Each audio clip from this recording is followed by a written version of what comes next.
This week in the Imperial Valley, Heber closes its schools. Board of Supervisors failed to declare misinformation a crisis. Imperial County courts reinstate physical distancing measures. And San Diego FBI seeks assistance to identify bank robber.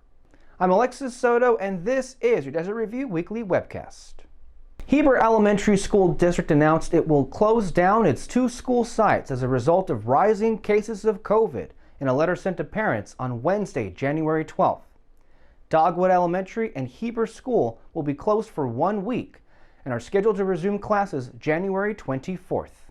Heber Superintendent Juan Cruz said there were two primary factors for temporarily closing the schools: safety and staff shortages. Cruz said their district was hit with a post-holiday surge of COVID that infected too many people.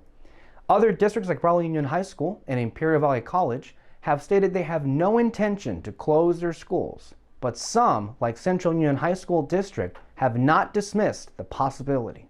The Imperial County Board of Supervisors held a remote meeting this Tuesday where a resolution was proposed to declare health misinformation a public health crisis.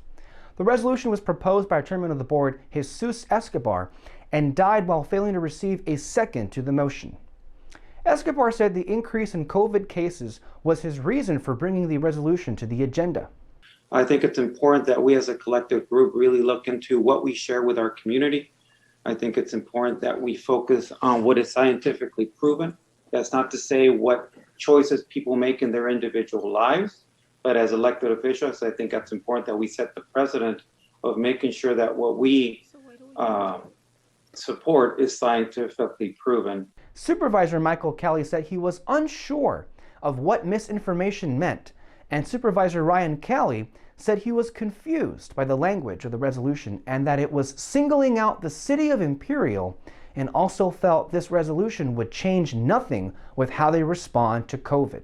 Following a letter from Imperial County ADA Heather Trapnell to Imperial County Superior Court Presiding Judge William Kwan, the Imperial County Board of Supervisors voted in favor of expressing support to conduct proceedings remotely to reduce the risk of COVID exposure on Tuesday.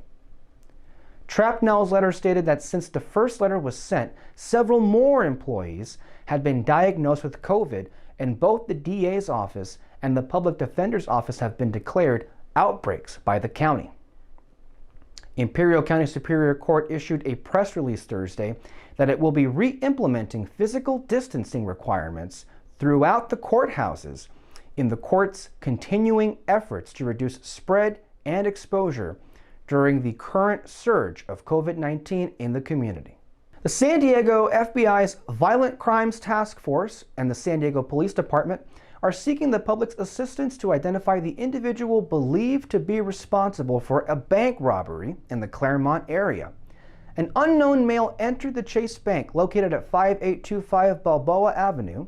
The robber allegedly presented a note to the teller, who was threatened with a gun and demanded money from the bank and then fled on foot.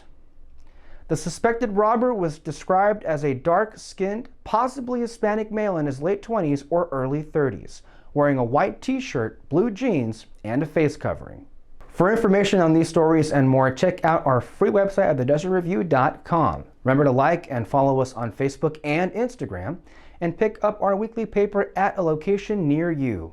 I'm Alexis Soto, and this is your Desert Review Weekly Webcast.